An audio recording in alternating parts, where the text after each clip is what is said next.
Now, MP for Akachi South, Bernard Ahiafo, says Ghana should have long decriminalized attempted suicide.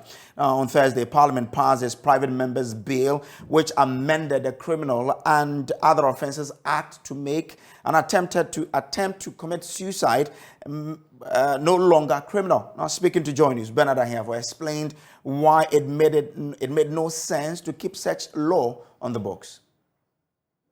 The person is in the state of mind such that he or she cannot appreciate the nature and quality of the act that he will be carrying out. That is, taking his life away, knowing very well that life is one. Once it is lost, it can never be regained. The person is either having a mental problem or a psychological problem. Research has shown that most people that attempted suicide, they attempt it again until they finally succeed. Because the mental condition or the psychological problem that the person is having is still there. Now, it is a criminal offense for you to attempt committing suicide.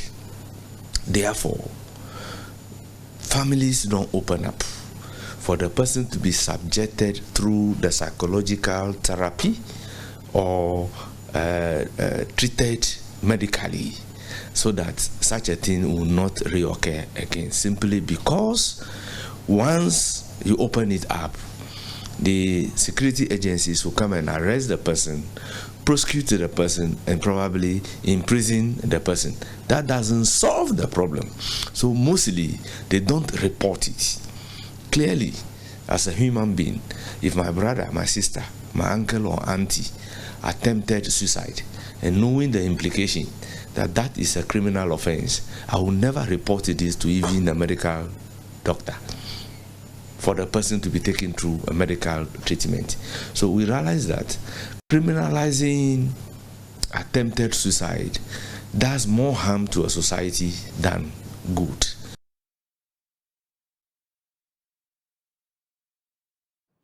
Now, the MP says he expects President Akufo-Addo to pass the bill into law expeditiously. I expect the president to sign this. I expect the president to assent to it. Constitutionally, the president has a period within which to do it, and I believe strongly. This is a bill that is not controversial. The whole House has agreed on it, and I believe the entire country is also in agreement with decriminalization of attempted suicide, and the president would soon assent to it, and it will become law. Our Parliamentary Affairs correspondent Kweku Asante joins us on Zoom with details. Kweku, is this the only second private members bill that has been passed into law?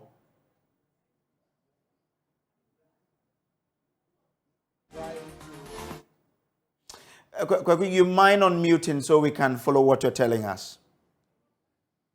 I'm unmuted. Can you hear me? Yeah, I can hear you now. Right. So this is the second private members bill that has been passed in Parliament. The first was by Honorable Ras Mubarak that criminalized and actually stiffened the punishment that will be given to someone who knocked down a pregnant woman, for instance. For a number of years now, parliamentarians have been urged to be able to introduce their own private members bill to change things. And so Bernard Ahiafo becomes the second member of parliament to get the private members through.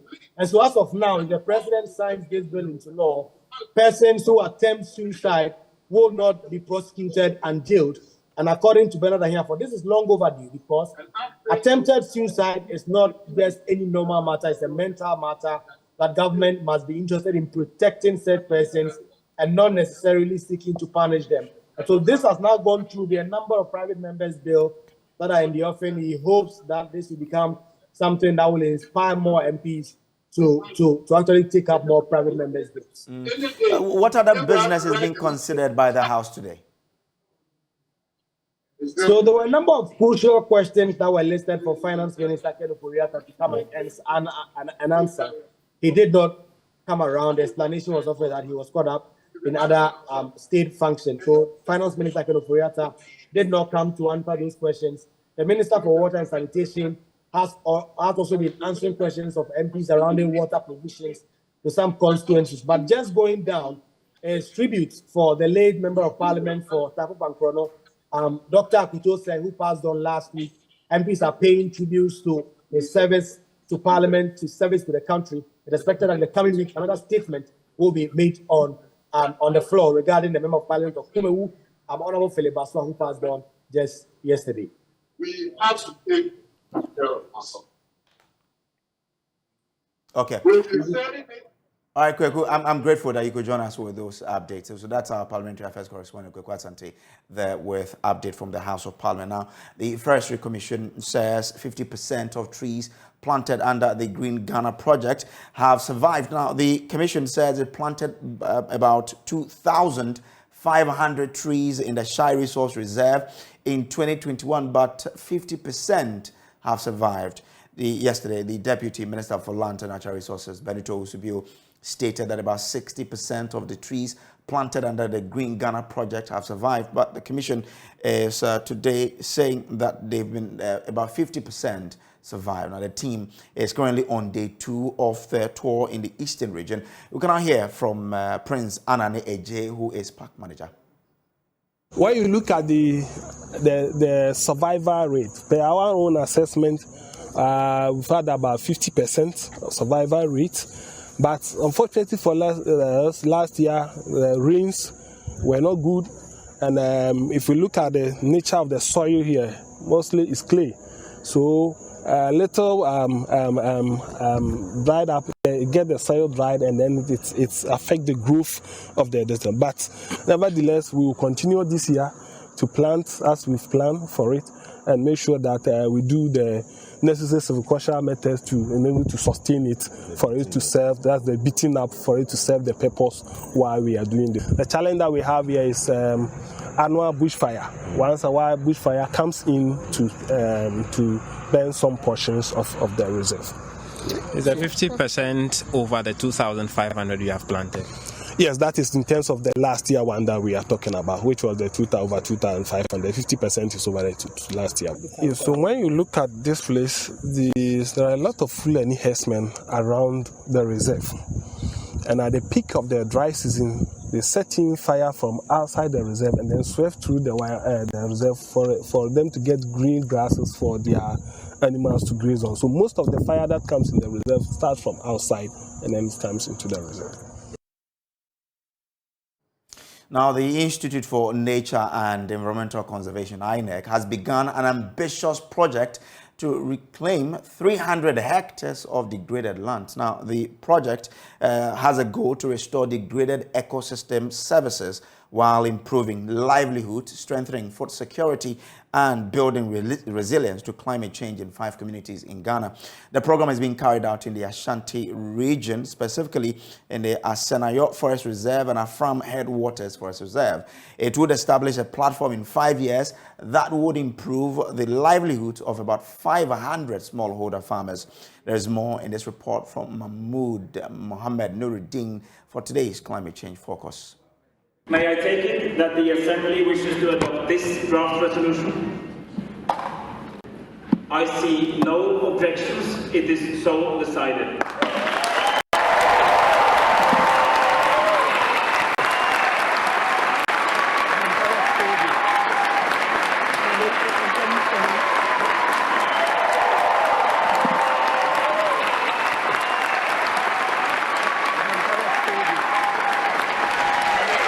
The United Nations has declared 2021 to 2030 to be the decade on ecosystem restoration.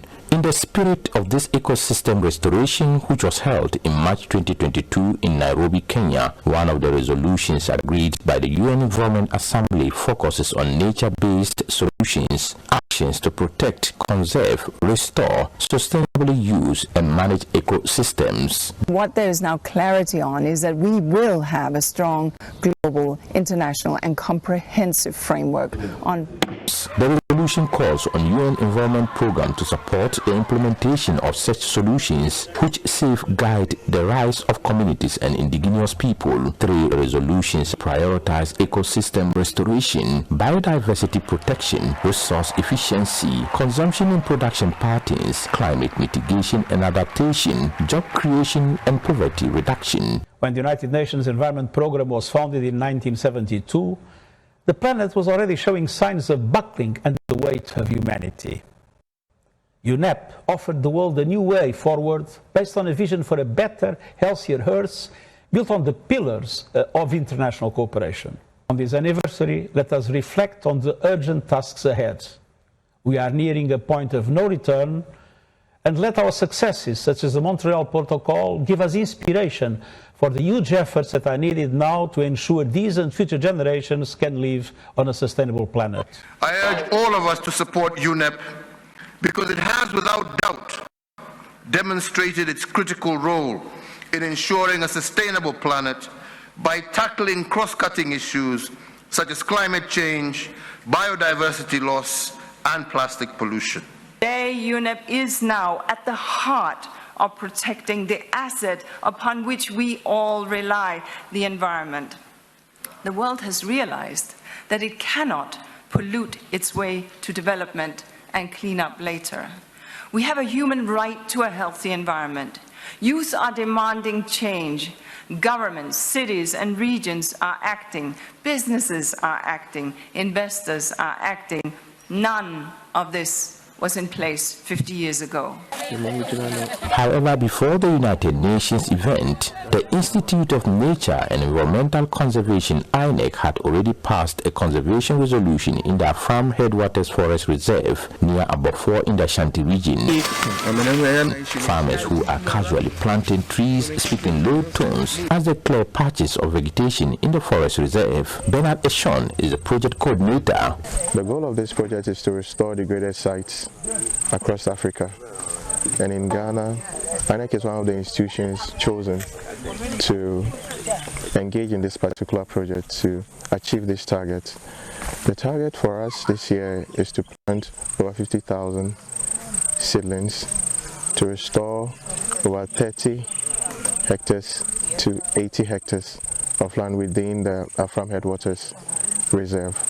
They plant seedlings that will mature into replanted trees within the next decade in a section of the size of 2 football fields. The forest reserve is home to both small and large animals, including elephants, buffaloes, lions, among others. However, it has experienced increased deforestation and degradation over the years as a result of illegal logging, bushfires, and other activities. David Quarting is the director of INEC. These forests have been highly encroached by farming, mostly illegal. So the aim is to restore these degraded areas, but using native species, because what we've observed over the years is that there is the high rise of invasive species overtaking the lands in Ghana. Now let's talk about some rice now, because Ghana's quest to become self-sufficient in rice production has received a major boost following the signing of a memorandum of understanding with some 5 companies aimed at promoting the consumption of locally produced rice to boost the economy. Now, the agreement seeks to fulfill the vision and mission of the Jospon Group of companies, which is aligned to the development of Ghana's rice value chain. The 10 Thai companies have expertise in the country's rice production. The agreement is geared towards enhancing rice production in Ghana and productivity through the selection of good plant varieties, seed distribution, training, improved cultivation techniques, and agricultural machinery support. Signing the MOU between the Jospon Group of companies and its Thai partners, Executive Chairman for the group, Dr. Joseph Siao Ajapong, mentioned that the agreement will be of enormous benefits to both countries. He also added Thailand has the experience and the technology to support Ghana to become self-sufficient in rice production. Into equipment and technology to get into all this. Some National Farmers Association are going to give us expertise of farmers who are very well endowed in rice to support us in Ghana. The same thing, the Rice Millers Association also going to support us.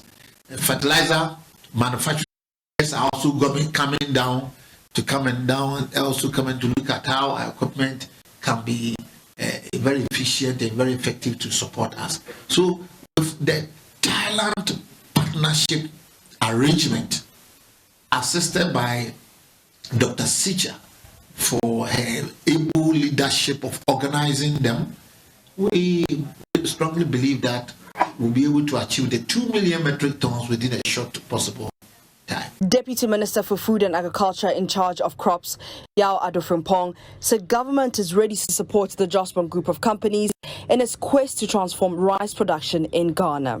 And the waivers that we give to everything agriculture in the ministry, we are going to extend that kind of support to the Big Rice Project and all the agencies that will come, especially those who will come with machinery and all that. We are going to ensure that they enjoy that exemption to the fullest. At the moment, there is a little problem. An act was passed in 2022 that seeks to remove these waivers and all that, but we are going to restore it. Adelaide Arabasia Ajapong is the Chief Executive Officer of the Asian Africa Consortium. Everywhere we went to, they accepted our request and they were ready to come on board to help us grow the rice. So we are envisaging a holistic view of what we are going to do. Now we are sure that we can start. We have collected information, enough information. We have received a lot of helps, and above all, it was funding that was going to impede the process. By the grace of God, ASIM Thailand has also accepted our request. Thai companies which entered the agreement with Jospon Group of companies includes Smart Engineering Consultants Company, New Cassette Thai Company, Hypro Foods World Co. Limited, Tamok Trading International Co. Limited, amongst others. So let's return to our earlier story on the assessment that the Forestry Commission is undertaking to determine how many of the trees planted under the Green Ghana project survived. Now, we've been joined on the line by Winifred Onhene Weafe, who is the Chippa Forest Reserve Manager. She's District Manager of the Forestry Commission, Tama Adan area. I would want to find out from her what's in a region. Grateful that you could join us here. So in terms of the success rate, for example, in the Chippa Forest Reserve, what has been the success rate so far in the planting, the Green Ghana project? Good afternoon, and good afternoon to your viewers. Yes, in terms of success rate for Chippa Forest Reserve, for 2022 Green Ghana, we've assessed it and it's 74% success. 74? Yes. What accounted for the success rate? Because we are reading somewhere that 50% and all of that. What's accounting for your 74? Well, we had a lot of collaborations with companies who came to help. We did a lot. We also did species to site selection, which was very good. And here you can see we had a lot of, well, the species we planted in Chippa was the acacia species, that's acacia oicoformis, and then the cassia species, and then we did a little bit of mahogany, but then the majority seedlings that did well was the acacia one and the cassia. So, well, we have people who have come to do even assessments, and the process is very good. Okay. So how does that inform, the commission going forward in terms of what to do to achieve greater success rate? Well, what accounted for a greater success here, like I said earlier, is because we had companies coming in to help. Yeah, I get it, but I'm asking that having identified that acacia species did better, and you're having 74% rate, I'm asking, how is that informing the commission as to what to do to achieve a higher success rate going forward? Well, they have to do a species to site selection, so the species should match the site they pick. The species they select to plant should match the site they identify. You get it? Yes. So it's not every species that will do well at every place. So you look at the site and the things that will do well there. And then, like we said, this is a Chippa Forest Reserve. We've been doing plantations But I realized this and we said, no, we wanted to do the ones that would do well. So we did the acacia and it did well. We've done also mahogany, but the mahogany are not shooting up as fast as the acacia. Okay, interesting. So matching species to size will also give a very good success rate. Okay, so for the Tema Ada area overall, what has been your survival rate? The overall in Tema Ada, well, if we add off-reserve areas haven't been very successful like on-reserve. Because off-reserve areas, we have stray animals coming in to feed. And now the companies also help us to protect some species that we planted along the roadside. But I know this is a forest reserve, so the patrolling that our forest guards do overnight and during the day is what also protected the trees from getting bent or getting destroyed. So we don't know the survival rate for the whole area, right? The whole area, what we did was about 54% for the whole Tema, and when I did my assessment. For under Tema, Ada Forest Reserve, the success rate for both on and off is 54%. Okay, I'm grateful. Thank you very much, Winifred, for joining us here. Now, let's take you to the NDC headquarters because the former mayor for the Kumasi Metropolitan Assembly, Kojo Bonsu, is the last aspirant to have been vetted for the flag bearer race by the NDC by the election committee today. Now, former President John Dramani Mahama, Dr. Kwabena Dufo, and NS Kobia have all been vetted, but Mr. Bonsu, after being held for over an hour by the vetting committee, has been released. He tells the press the process went well. I think very well, even though I went through some hard questions and I really expected it. Do you care to share some of the questions that you were asked? I think it's a bit of a closed door thing. Obviously, a question that you cannot miss is my tenure in office in Kumasi. Okay. That came up. And what were some of the sectorial areas that you were questioned on? Is it about the economy or?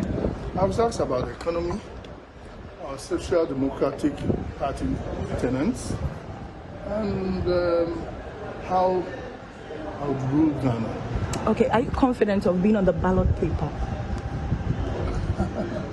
What do you mean by that? Or even be passed by the vetting committee? I don't know whether I've been passed, but I'm sure they're doing the balloting today, so obviously I'll be told whether I've passed or not. Okay. I mean, it's not easy to go through such a vetting, and I think I'm so confident and I trust myself that qualified to become one of the people to lead NDC if the delegates vote for me. So what were some of the qualities the committee expected from you as someone vying for that position? Presidential quality, and I have it. So what specifically were they asking to know? I mean, I think I've gone around the questions they asked.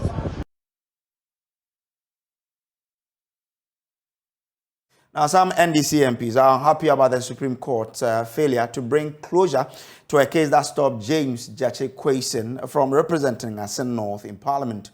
Now, the constituency has been without a representative since April 2022, when the Apex Court barred him from performing this duty until the case challenging his eligibility is determined. Mr. Kwesen was today joined in court by some of his colleagues who were unhappy when the case was adjourned. Roxanne Nelson Dafiamapo spoke on their behalf. We are disappointed about this particular adjournment because the matter has been in abeyance for some time. We have rather pushed for the panel to be constituted for this matter to be gone into. We were duly notified, we came to court. A series of other cases have also been adjourned. We got the indication that the court will sit and go into this matter. However brief that will be, only for us to be told that it's adjourned to next week, Wednesday. No date has been, no reason has been assigned, just like that. And it appears to be the trend these days. In fact, in my own case, regarding the status of the two first ladies, the two first ladies and the second ladies issue, this will be the 15th adjournment from last year, April. And it is not fair. When you make litigation more economically painful for plaintiffs who come to court and other parties who are also hauled before court. So we want the court, as much as we revere the court, we want them to assign reasons, cogent reasons why some of these adjournments are done in some of these important cases. My brother has been injuncted from performing his public functions until a matter is finally determined. His constituents are deprived of his services as an elected representative of them. And he comes to court and goes away, comes to court and goes away, and nobody appears to be concerned. We all ought to be concerned because his status will have to be determined quickly so he can perform effectively his functions of office as an elected representative of the people of Asin North. You know, so we are concerned, even as a party. Now, the Accra Metropolitan Assembly's Environmental and Sanitation team has confiscated some food items at the Kaneshie market due to food vendors' lack of adherence to hygiene standards. Now, the local government has been urging the traders to abide by the safety regulations for some time now, but the appeals are falling on deaf ears. The head of AMA, Environmental and Sanitation Department, Florence Kuchi, has been issuing stern directives to food vendors. She joins us live now for an interaction on this. Grateful that you could join us here. Now, when you say food vendors are not adhering to hygiene standards, what exactly does a place look like for you? Arrested two of these recalcitrant people, and tomorrow morning we will be sending them to 4th Street. And we are also in search of the corn dog owner, so that we also take action against the person. So the AMA Sanitation Food Hygiene Bylaw has it that anybody who violates the food safety law will be taken to court or will be reprimanded. Okay. But you know, how does a place look like for you to then come to the conclusion that they are not adhering to hygiene standards and so you need to confiscate their items? Education has gone down since long time, not today, not yesterday, not the day before yesterday. Even there are times you even call these people for a training. You give them letters, you make announcements, the date is set, venue is ready. You will go and sit there and they will not turn up. So it's high time we go to them, meet them in the field and see what they are doing. Since they don't want to come, we will go to them and see what they are doing. So when we get there and we see that they are flouting the AMA Sanitation Food Safety Bylaw, then the action is taken against them, just as we did today. So have there been any arrests so far?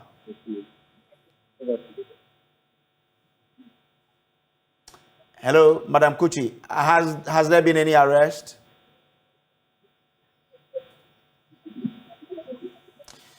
Looks like we're having challenges with the line there, but Florence Kuchi is the head of the Sanitation and Environmental Department of the Accra Metropolitan Assembly there. We'll take a quick break. We'll bring you business. Stay with us.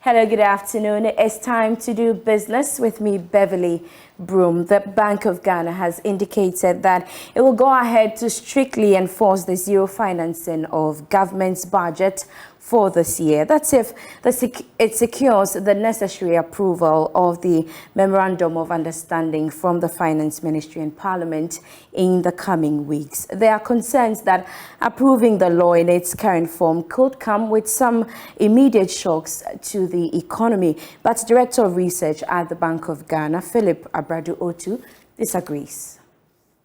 What the domestic debt exchange is doing is that it's taking away some stimulus from the economy. It's taken away some demand from the economy. And of course, that demand which hitherto would have gone to the forex market is not there. George, also think about it this way. Interest payment, external interest payment is collapsing because of the domestic debt exchange. So the demand for forex to service our debt has also sort of fizzled out. It's not there. That burden on the fiscal is not there. And therefore, when you put all these things together, it is even more appropriate for us to be setting the interest rate right, so as not to get economic agents sort of taking advantage of interest rate arbitrage and putting pressure on the currency. So yes, the currency has become stable for a variety of reasons. I mean, if you look at our imports from the BOP, they've gone down significantly. These are demand which hitherto would have come to the central bank to demand for forex. And we've made also certain adjustments to ensure that our BOP is free of excessive demand. So these are all the reasons why the currency is behaving the way it is behaving.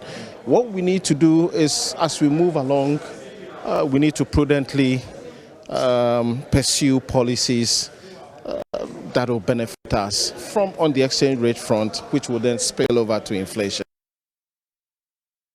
Now, EcoBank Ghana is poised to deepen its financial inclusion agenda through its Express Points Plus initiative with Ghana Post Company Limited. According to Chief Financial Officer and Executive Director at EcoBank Ghana Limited, Dr. Edward Botwe, this is to create convenience in relation to transactions for its customers across the country.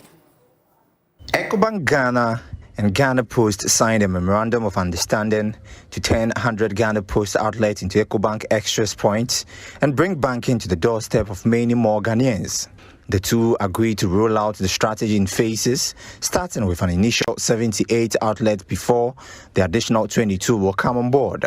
According to Managing Director for EcoBank Ghana, Dan Saki, EcoBank will engage the Commercial Department of Ghana Post to run activations at the selected outlet to drive public attention. We provide most of these services through our branches. However, given our quest to extend our services to everywhere, we believe that we don't need to be present everywhere, but rather we'll work with partners like Ghana Post who have a presence everywhere in the country. And that is why this partnership naturally is something that has to be embraced. We have two giants, one in the financial sector, one in the provision of postal and courier services, coming together, teaming up to leverage on each other's strengths. So Ghana Post going forward will then be in a position to offer agency banking services that are available for certain products that are available at EcoBank. Speaking to Joy Business, Deputy Managing Director of Ghana Post Company Limited, Kweku Tebi Amponsa, said Ghana Post is working hard to increase revenue, and such strategic collaborations in agency banking are critical to that effort. We are looking at expanding our product portfolio from the Ghana Post points as we try to help ensure financial inclusion across the country. So we are starting EcoBank Ghana Post agency banking collaboration to make sure that people who come to our post offices to do business with us will also have the chance to do some banking transactions through EcoBank. So that's what we just. You see X Point, you should know that you can also do banking services with EcoBank. EcoBank Ghana has 67 branches with 5,000 plus express points across the country, serving over 2.4 million customers.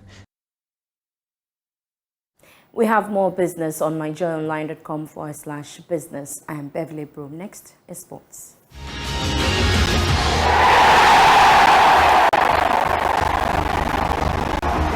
The Parliamentary Subcommittee on Health As we sports now on Joy News today with me, Muftau Nabila Abdullah, the Minister of Youth and Sports. Mustafa Yusuf says that basketball is instrumental when it comes to the development of young talents in the country.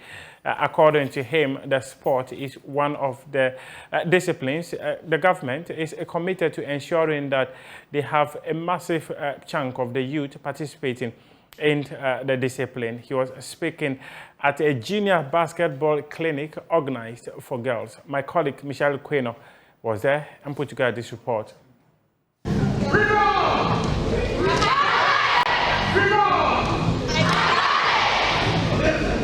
Girls between the ages of about 12 and 18 screaming, "I got it." Amongst other drills, they were being put through by Ori Leibenberg, NBA Africa Academy coach. The NBA's Junior NBA All-Girls Clinic organized in Accra was the first ever of the franchise, and the U.S. State Department targeted at creating more ball and off-court opportunities for young girls. Victor Williams is CEO of NBA Africa. This visit is part of our decades-long collaboration with the U.S. State Department that has seen more than 60 current and former NBA and WNBA players, coaches, and team personnel traveling to more than 20 African countries as part of the Sports Envoy program. The Junior NBA has been a cornerstone of NBA Africa's youth development programming, which helps us further our commitment to empowering and creating more opportunities for young girls. Present at the All-Girls Basketball Clinic was the USA's second gentleman, Douglas Emhoff. But right before taking his turn at the makeshift podium, 2003 champion and WNBA legend, Achu Ndiaye of Senegal, recounted how basketball changed her life. Basketball, I wasn't supposed to play because I was too masculine. I was supposed to be at home cooking, and we couldn't do both. I ended up doing both, and at the highest level. So I'm grateful to see young ladies like you this soon because I fell into basketball.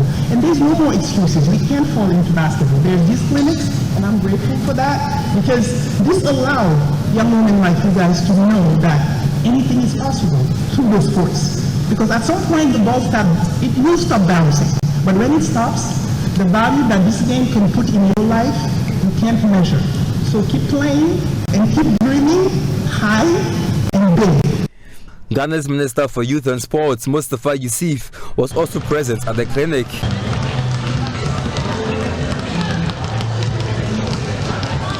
And he indicated the girls' clinic was a crucial step in redirecting the boys' bias focus on basketball development. It is indeed an honor and a great opportunity for our country to have been selected for this important international basketball clinic by NBA Africa.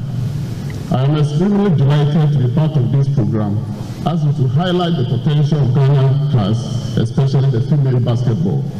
The focus of basketball development has been largely on the boys, with the girls participating largely on the periphery at the various levels. To have such a big grassroots clinic focusing on girls, it is a timely step by NBA Africa. That's your sports for now. We do have more sports stories on myjoyonline.com. We appreciate your company.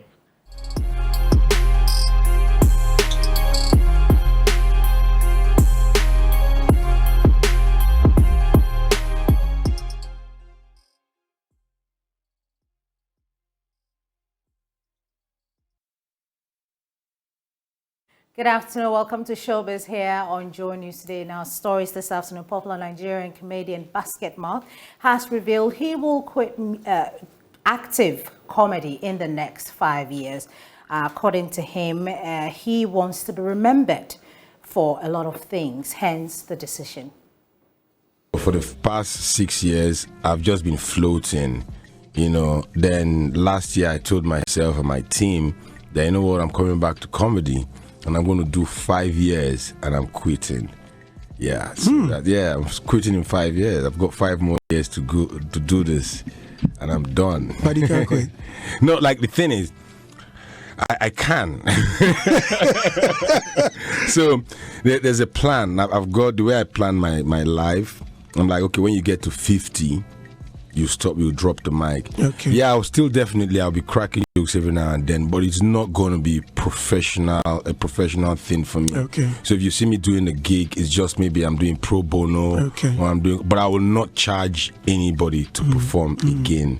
You understand? Because I've made enough. You know, I won't say I've made enough, but I've committed myself to the art long enough to go like, you know what, take a break or quit, and whatever you're doing from now till the end of time is you're just having fun. Because I'm into TV right now, movie series and all that, concerts, production. That's where I want to try. I want to start a new journey. I want to experience something new. I'm going to be doing at the end of 5 years. That's like 31 years in the game. Oh wow, that's a long time. That's pretty much more than half of my life. Yeah, sure. So I want to do something else, and I want to be remembered for other things other than legendary. Yeah. The comedian says he wants to be. He says his Unprovoked show is due on the 8th of April, next month. Language person, even my own local dialect, I don't speak it fluently. Okay. So, and I said to myself, I said, Bright, take it upon yourself, learn it.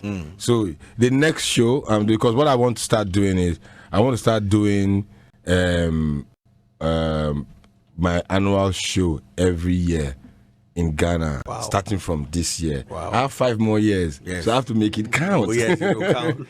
I have to make it count. Yes. The 5th year when you are retiring, it will all be in our local language. Yeah, man. I was actually guess what? On my way here, I was like, wouldn't it be cool if I can speak your language? And people will laugh at stage and do a proper set. Yes. Do you understand? It's gonna be sick. It'll be sick. Trust me, I'm gonna do it. I have 5 years to learn it. Now, Joy Prime will this Friday begin a rigorous search for Ghana's personality with the greatest musical dexterity. Cues and Lyrics is the channel's maiden music reality show, and already hundreds of prospective contestants are buzzing our phones for the audition. So if you can sing and yearn for a large platform to explore your talent, then Cues and Lyrics is your big chance to shine. Do come audition for the Cues and Lyrics music reality show and shoot your way to fame. It's this Friday, March 31 at 9 a.m. from the Tygon Creative Studios at Achimota.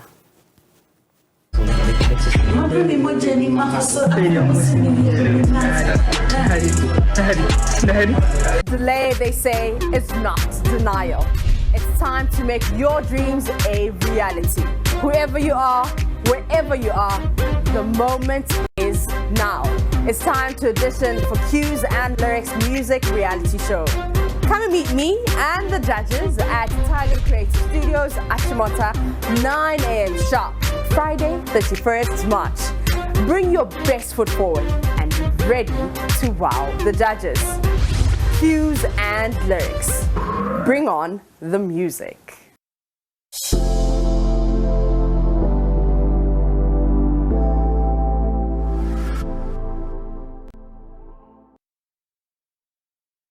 If you know you have the talent, here's your chance. It's on Friday. Please don't miss it for anything. I'll be singing too, so you might meet me somewhere there. That'll be all for Showbiz here on Joy News Today. Brace, good afternoon.